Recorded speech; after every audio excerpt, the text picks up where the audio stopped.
So today I'm in Colorado with the intention of summiting Mount Elbert, the tallest peak in Colorado, and I'll be doing that on a mountain bike. I'm doing this pretty late in the season, but my idea was that if I did it about this time of year, I should be able to see some really pretty fall colors. And so far on this drive, it seems like I've timed it just about right. Right now I'm taking a little bit of a break from this road trip. I am pulled over at Independence Pass, which also happens to be right on the Continental Divide. It looks like I'm at about 12,000 feet right now. Pretty impressive to have a road come up this high in elevation. There's also some very impressive ridgeline out in this country. So tonight I will be camping at a campground close to the South Mount Elbert Trailhead, and I will be doing that bike ride tomorrow morning, probably about the time that the sun comes up. I'm gonna go ahead and finish this drive and then go get some rest at the campground, and I will check back with you in the morning.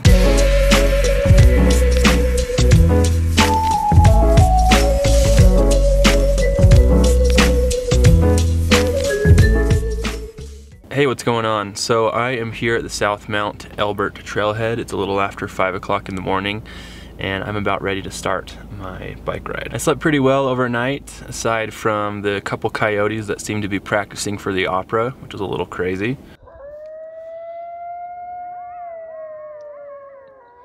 But other than that, it was a very pleasant night here in Colorado. I'm a little over 9,000 feet right now. I'm climbing up to 14,000 plus. So it's looking like it's gonna be about a 17-mile day with about 5,000 feet of vert. So for today's route, I will be starting at this trailhead by the Lakeview campground, and we'll follow the Continental Divide Trail over to the turnoff for the South Mount Elbert Trail. Once I break off of the CDT, I will start climbing, do some switchbacks, and follow that all the way to the summit. I'm planning on riding my bike back down the hill using the same route. There's a couple options for parking at this trailhead. I'm at the lower trailhead. Apparently there is a four-wheel drive road that takes off from here and takes you to a secondary trailhead, which would cut off about 2 miles from the journey. Unfortunately, in this vehicle, I'm not gonna try the four-wheel drive road. No worries though, I'll make quick work of that 2 miles on the bike.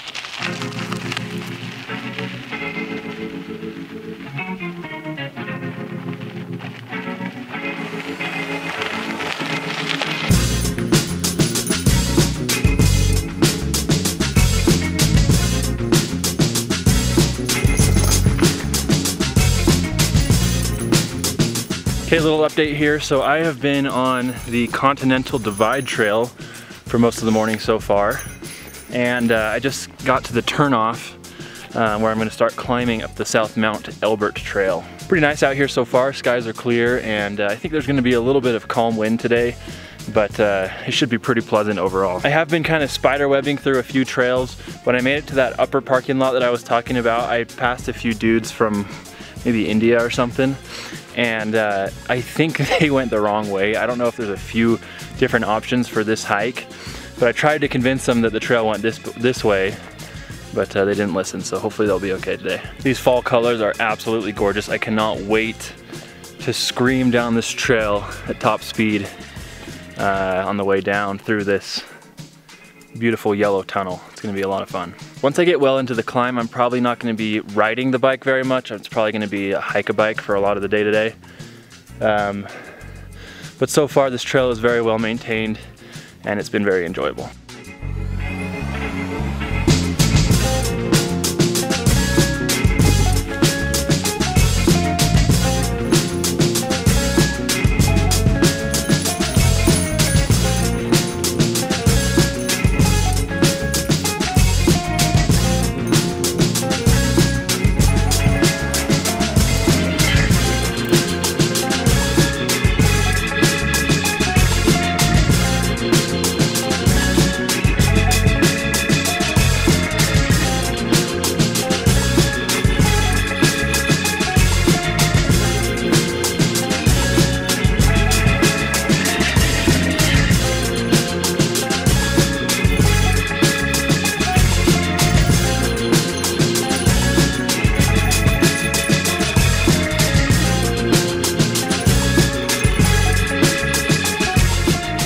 Taking a little break here at about 12,000 feet. It's been a pretty pleasant journey so far. A lot of this trail isn't super bikeable for the uphill traffic, but that's okay. Kind of a good mix of hike and ride. It's been pretty quiet out here. I have seen a few other hikers, but not a lot of crowds like I'm sure this trail sees sometimes. Now I've kind of got a good idea of the kind of like the ridge walk push to the summit. It's right behind me here, right there. From the beta that I've read on this trail though, I think the false summits are a pretty big deal here, so I'm not really thinking that I'll be able to see the true summit until I get pretty close to it. It was amazing to watch the sunrise up above those bright yellow trees with the lakes down below. It is a beautiful place here. This valley is absolutely gorgeous.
Hey, what's up? So it looks like this is my final check-in before I hit the summit. I can see the summit up there. There's people congregating, so I know that it's not a false summit.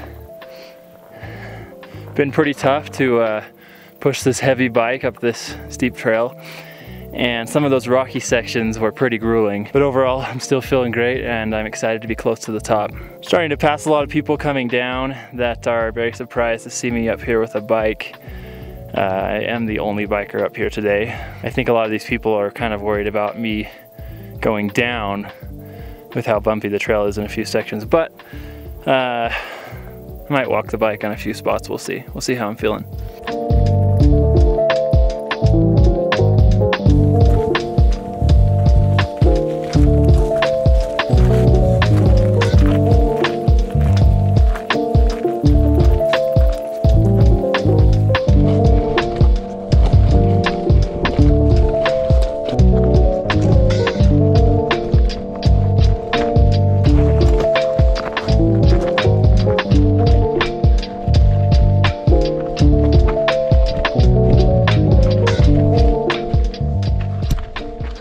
Okay, so here we are on the top of Mount Elbert. Our elevation is about 14,439 feet above sea level. And currently, me and these lovely people up here are standing higher than anybody else in the state of Colorado, and most of the lower 48 as well. Only exception is anybody who's up on Mount Whitney right now, which is about 60 feet higher than this. Mount Elbert is also the highest point in the Rocky Mountains. Pretty interesting that this mountain here, in a completely different range than the Sierras, where Mount Whitney is almost as tall and so similar on elevation. I remember when we did Mount Whitney, there were those needles just kind of right next to it.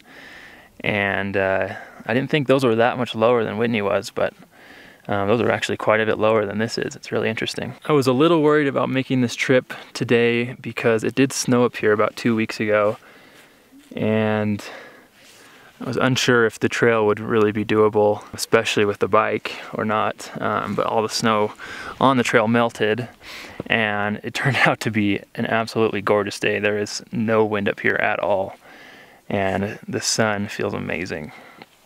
Stoke levels up on this peak are very high.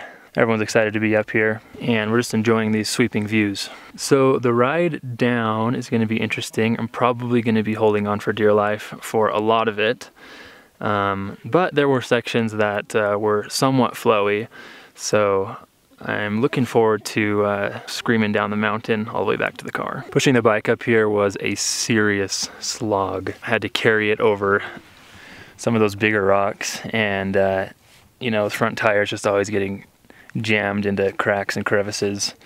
So it makes it pretty tricky. It took me about 6 hours to push the bike up here. But, you know, I was moving way slower than normal, obviously. And I made it up here eventually, so that works.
Ooh, that's a big one.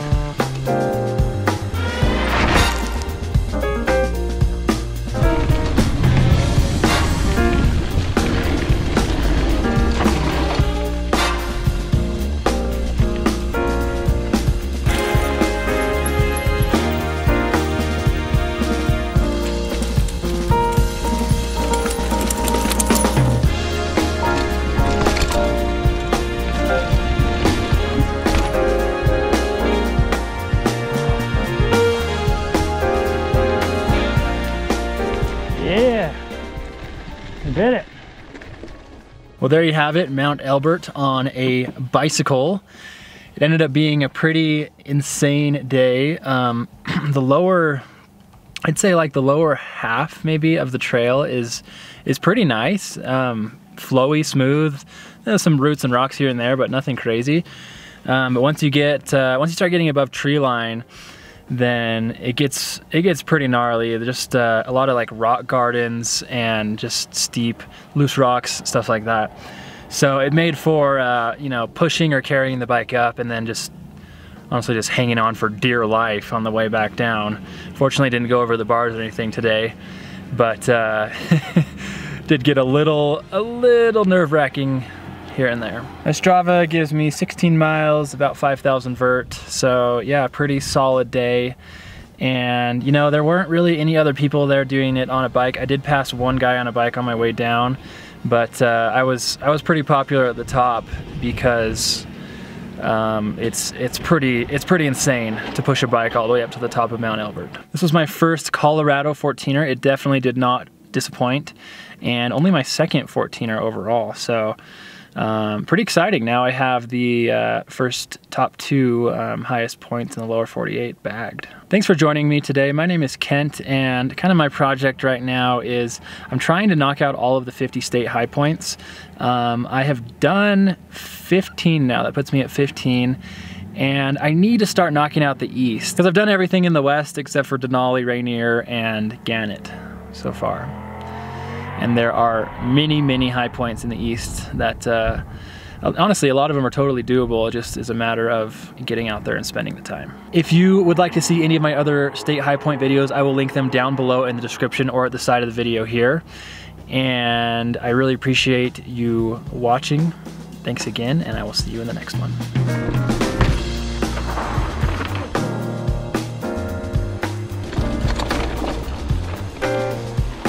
Oh my goodness.